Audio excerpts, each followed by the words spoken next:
When you look in the mirror, what do you see? Some people see a strong, independent, beautiful black woman.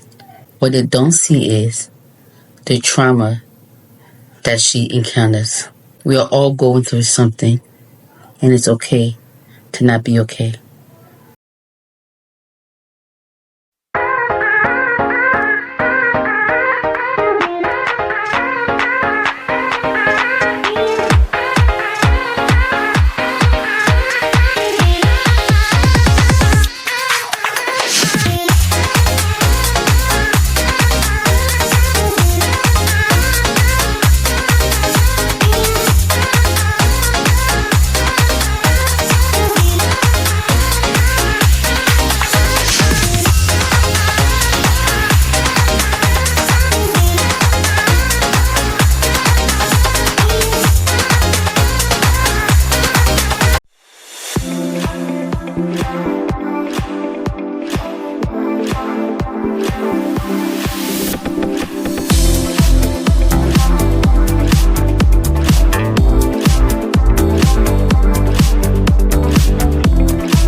So I'm not gonna be broadcasting out of the studio for episode 1 of the Kamara show. I wanted to broadcast from my house, and what better way to start off the show by telling you guys my story. So it's story time. Again, welcome to the Kamara show. This is episode 1 of season 1 of the show. I'm super excited to have people sharing their stories with me from all around the world. I cannot wait to have you guys in the studio to share your story. Again, my story I'm about to share with you guys is most of it is my past. I'm being completely vulnerable because I have healed from these things. I'm being completely vulnerable not because I want to be stigmatized or get made fun of. I realize that our trauma are usually used against us, and I want us to do away with that as a community. So I'm going to start off by telling you guys my story. So first, what is trauma? Trauma is an event or a situation that happens to a person that affects their ability to cope. Trauma is something that disrupts a person day-to-day living. There are people who experience some traumatic events and they are very resilient and they can get out of it. And there are other people who experience traumatic event and they cannot get out of it. Once, like me, I'm very resilient. So whatever situation I have encountered, I have been able to get over it. So let me tell you guys my story, and I'm going to be completely vulnerable. Now, people got different types of story and different type of situation that they have experienced in their lives. And mine, I will have to say, is relationship. So I'm going to tell you guys about 5 particular men in my life that I feel like I have some history and that I have shared some most vulnerable moments with, and I have experienced some of my weakest and strongest moments in my life with these men. The first man I'm going to start off with is when I was 14 years old, I met a guy that was 19, and this will be the guy who will introduce me to the world. And if you're watching and you're mature enough, you know what that means, introduce me to the world. And I remember that I was young and I was foolish, and I thought I was in love at the age of 14. I wasn't. And this guy again will take me in the car and do what you would call introduce somebody to the world. You already know that. And what I didn't know then that I know now is that when you are 14 and you meet a 19-year-old, that a 19-year-old is not supposed to touch a 14-year-old in any way, shape, or form. At the age of 14, you are reaching to the stage called the adolescent stage. And in this stage, it is known by the Erickson theory as the role versus identity stage. So children who are in this stage, they are still trying to identify themselves. Their hormones are all over the place. They are still trying to find a way to fit in. They are trying to find a group to fit in. They're trying to find a role to take on. So when you are 19-year-old and you meet a 14-year-old and you decide to introduce them to life, you take away that ability for that person to truly identify their role. So I didn't know this when I was 14 years old. And I would say it will be because of this situation that I grew up before my time, and I took on a very mature role at an early stage of my life. And I became an adult, an independent adult. At the age of 14, by the time I turned 15, I started learning how to drive. By the time I was 16, I got a car. So I don't know now, when I think about the role that I took on at an early stage in my life, sometimes I do get angry at that situation.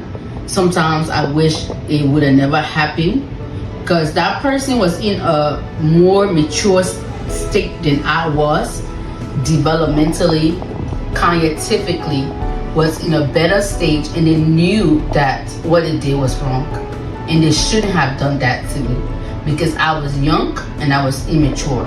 And that really affected my life. Now that I'm an adult and I know what I know now, I wish it never would have happened. But I was able to get past it. I don't think about it much. The second person I'm going to tell you about is when I was 16 years old. I met a guy in high school.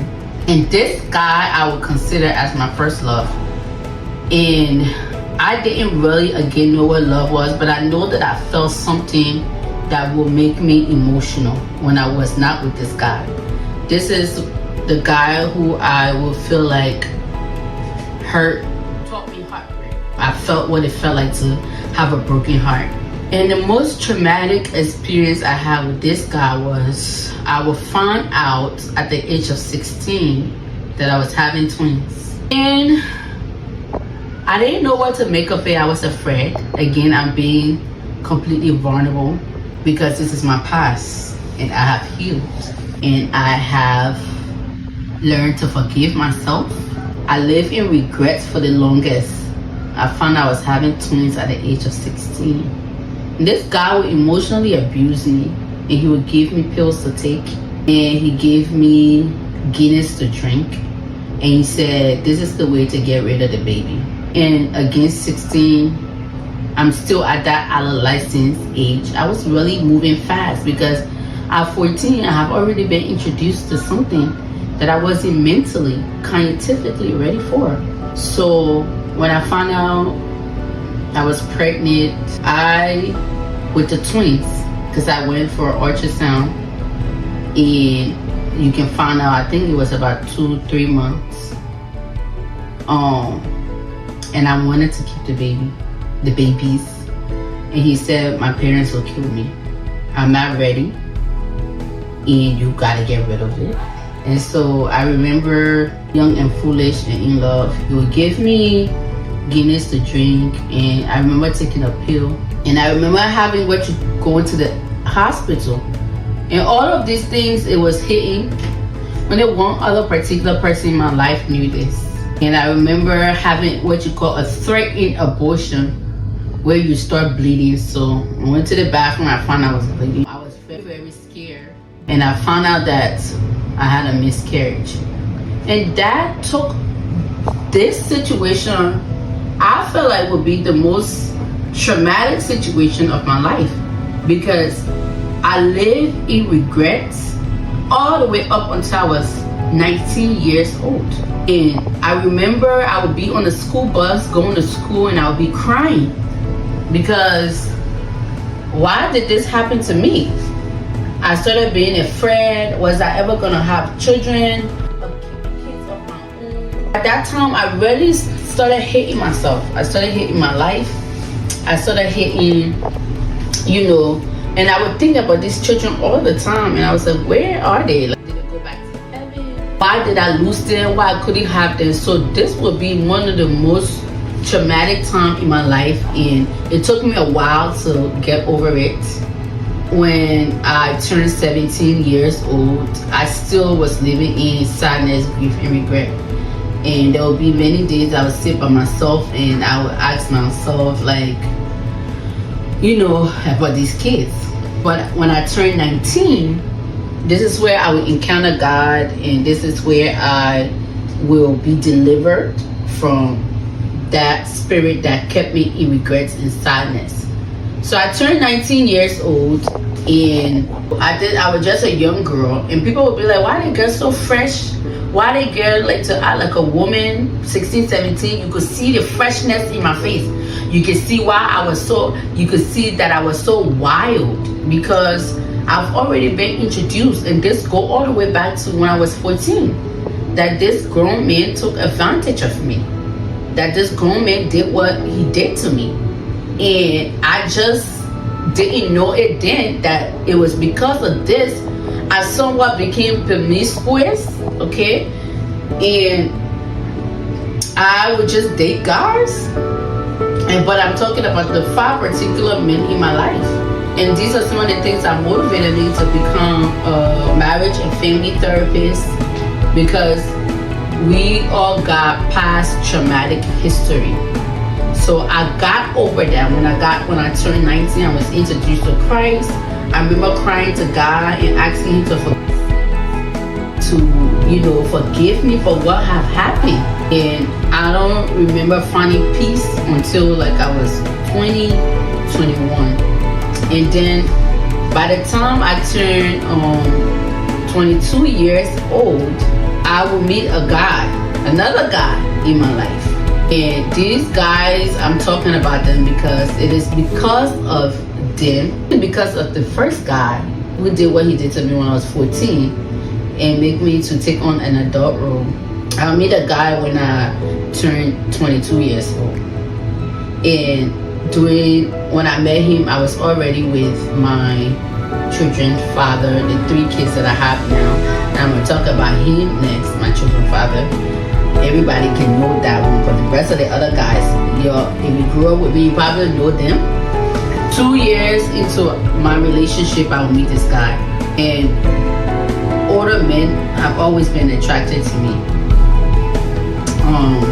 Older men have always been attracted to me in a sense where, again, I was 19, I was 14, and then the 19-year-old came after me. So it always been like men.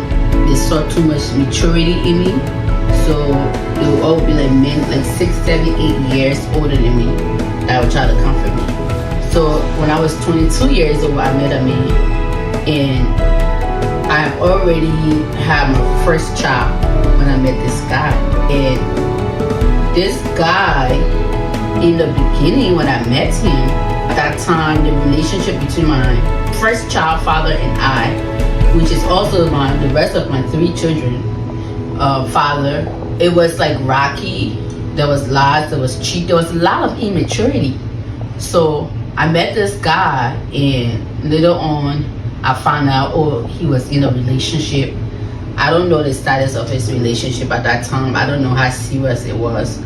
But this guy was the guy I would say really showed me love. I felt like he didn't love me.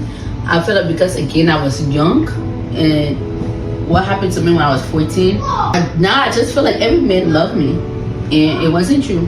This guy who I met, I was at 22, who I later found out was married, who I think was about a lot of years older than me.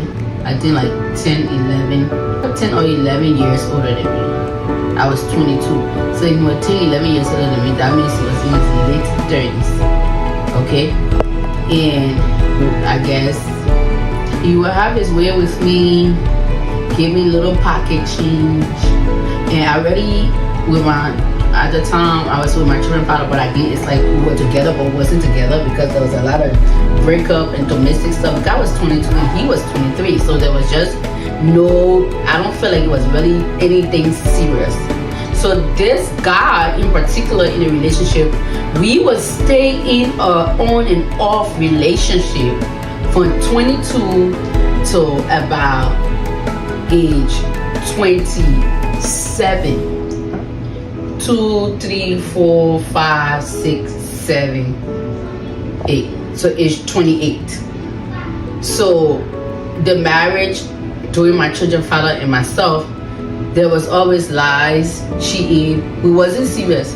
I feel like we were children and we got married and we didn't know what we were doing because my children's father was living his own life and I was living my own life. So there wasn't really no love to say, oh, I was fully committed. And even when we did got married, it wasn't really no marriage because I was technically single, doing everything by myself. And since I've really been knowing myself, I have always really been doing everything by myself. I don't really remember a man saying, oh, let me take you shopping and buy you all of this, or let me buy you a car, or let me buy you a house. I don't remember a man saying, let me pay for your hair to get done, let me pay to do your nails. I have always taken care of myself. I've always bought myself everything that I wanted. But I would stay in a relationship with this man who I said I met when I was 22 and who supposedly, I guess, was in a relationship. At the time, I don't believe he was married, or maybe he was. I really never know his relationship status. And this man would never ever talk about the partner that he had. And I know this person and the person knows me. I know the partner and the partner knows me. So I've always tried to cut off that relationship. But like I said, it will last for the next 5 to 6 years throughout my past relationship. And it was up until I met my husband, the one that I met now, that I told myself that it has to end. I can't do this with you anymore. I love my husband and I'm gonna give I'm gonna give myself only to him. And it was kind of hard because we women will go through a lot. And it really started off sometimes from childhood. So I feel like I have been able to be easily manipulated and men have been able to easily have their way with me. And I went through my share of trauma and ups and downs. And I have forgiven myself. But I'm to the place now where I finally know what it feels like to have a man that wants to love you, that wants to take care of you, that wants to cherish you, that wants to be there for you, that wants that forgiving and all of that stuff. So I finally in that 7 years relationship with this man that's way older than me. And that would be the biggest secret you ever hear from me. And I can never ever expose who that person is. But this is my story. How do I feel now? I feel like as a mother now with 2 daughters, that we should really coach our children. We should really protect our children, because when they grow up before that time and they encounter certain people who would take advantage of them and manipulate them, it can really shape their entire adulthood. But I'm glad that I'm where I'm at now. This is my story, and I would say I overcome these challenges and I found peace. I found God. I'm able to love myself, and I do just want to experience what it is to just be with somebody, which I feel like is my husband that I have now. We have been married for 2 years. We've been together for 4 years. But we've been in a long distance marriage, and in the long distance marriage I also experienced a lot of stress and depression in it because the distance. I love my husband, but the distance has been really stressful. The distance has made me cry. I have been raising my children practically by myself. Their father is not on child support, and I do pretty much everything. And we're in a community where it's hard to tell your past or tell your story because people will use it against you. But I'm being completely vulnerable because, as I stated, I have healed from my past. I have learned